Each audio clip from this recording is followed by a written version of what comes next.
Hello, Internet! Today, I'm starting a series where I imagine what other fictional characters would be like as Pokémon trainers in the Pokémon universe. Today, we're starting off with Freddy Fazbear from the popular game series Five Nights at Freddy's. I'll be determining their team based on all elements of the characters, design, lore, personality, and just kind of vibes. Really anything that I feel goes, I'm just going to put on the team. There's no real rhyme or reason to some of them, but just that they fit.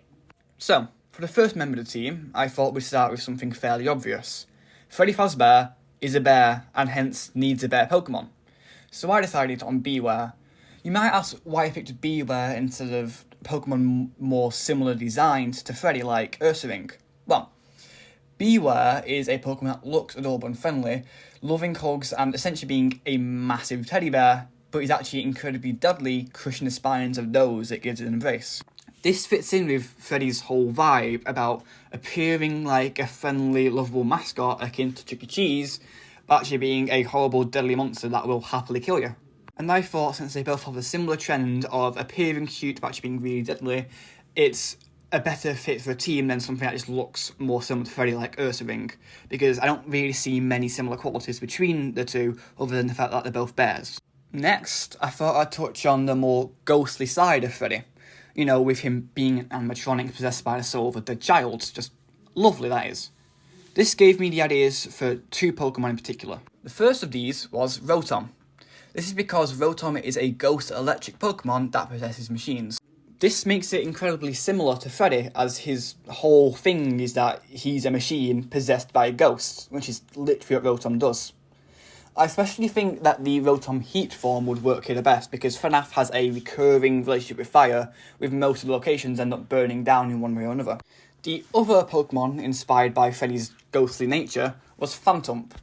This is a more loose connection than Rotom, if I'm being honest, but I think it's really adorable, so I'm going to run with it, because I love the whole vibe and dynamic this would give. So, Phantump. Phantump is said to be the spirit of a child that possesses a tree stump.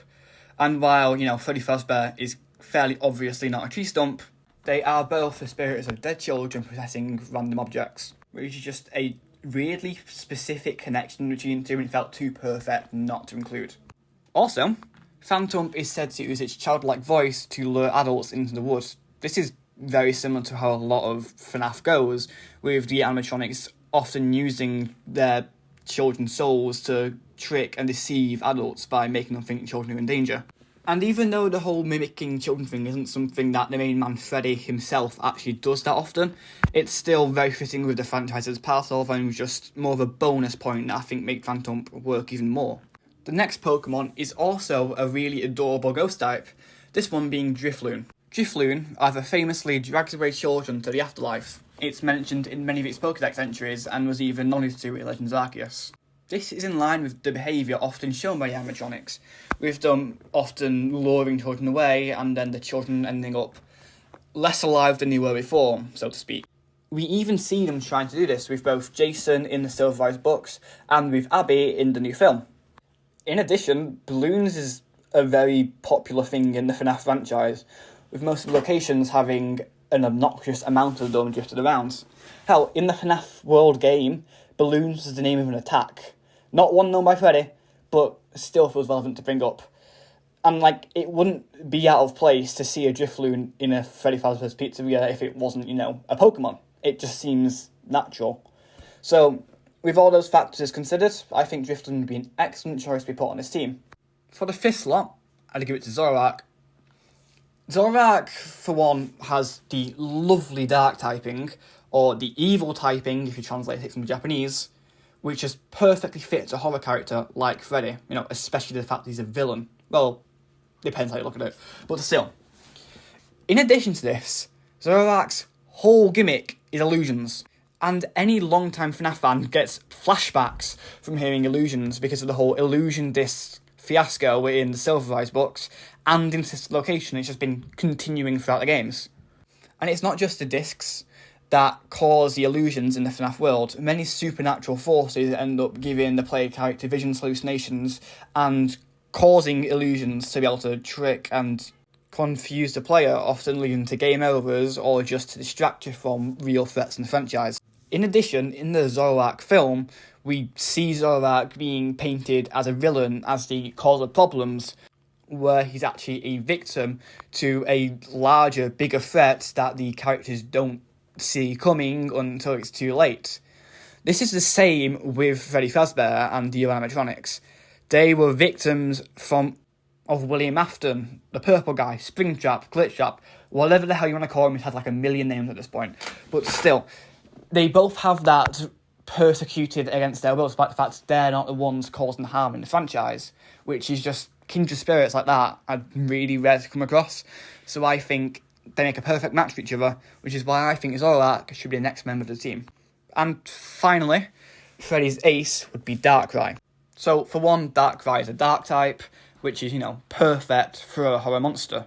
In addition, Darkrai's powers are all about dreams and nightmares, which is perfect for FNAF because lots of the lore and lots of secrets are revealed in dreams. Dreams are a very important part of the FNAF franchise. Hell, in FNAF 4, the animatronics are literally called the Nightmare animatronics. Dream-related powers are the best possible fit for FNAF that I can think of, because dreams is probably most of FNAF at this point. Characters are tormented by dreams. Actual important events in the game happen in dreams. We see flashbacks which tell us about the way it all came to pass in dreams. Dreams is FNAF's way of telling a story. In addition, Darkrai is a Pokemon that often comes out at night. It's most active in the dark. This is the exact same with Freddy. You work the night shift in the games because they're only active at night. And also, if you're looking at Freddy in the original game, he's very rarely in the light. He hides in shadows. You can barely see him off camera, often just seeing the glowing of his eyes. It has this eerie feel that they've both got together, both being creatures of the night, living in the dark, hiding from any source of light that could reveal them. And that, ladies and gentlemen, is why I think Darkrai would be a perfect fit for Freddy's team as his ace. To summarise, Freddy's team would be Beware, Rotom, Phantump, Drifloon, Zoroark, and Darkrai. Thank you so much for watching. I have been Axolotl, and this was What If Freddy Fazbear Was a Pokemon Trainer. See you next time.